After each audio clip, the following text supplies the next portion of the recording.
I am being sued by the owner of the Burlington Air Park in what's being characterized as a SLAAP suit.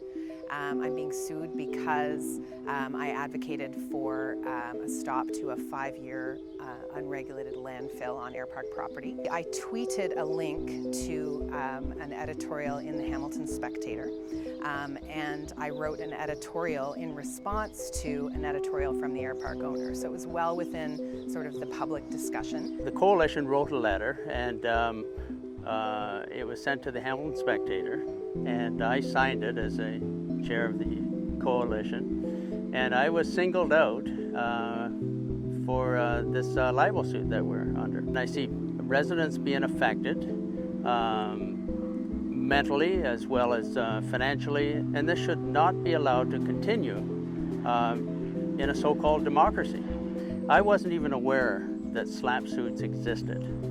I had, up until that point in time, assumed that we had lived in a democracy and that I was free, within certain bounds of course, to express my opinion. So what the legislation does is give the defendants immediately, right at the start of the litigation, while they're still presumably active in participating in whatever public matters involved, to get a court to say this litigation is not meritorious, it should not proceed, its impact on free expression far outweighs the need for the plaintiff to pursue it. Once you have this procedure in place, and it becomes apparent to plaintiffs and their lawyers that unmeritorious suits can be challenged, that it will help them to think twice about bringing those suits.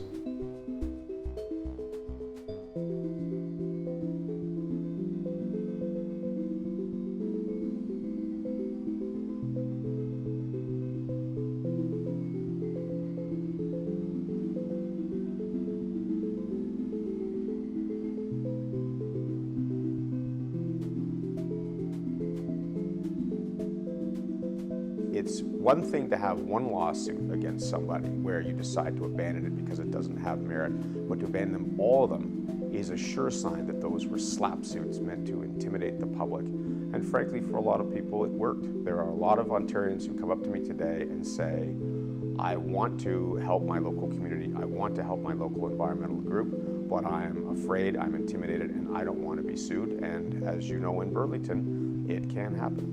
The case is very obviously about tying us up in court. I don't think anyone expects that they will win in court, but even if we win, we lose because we've spent, potentially at that point, hundreds of thousands of dollars defending ourselves against something that doesn't exist.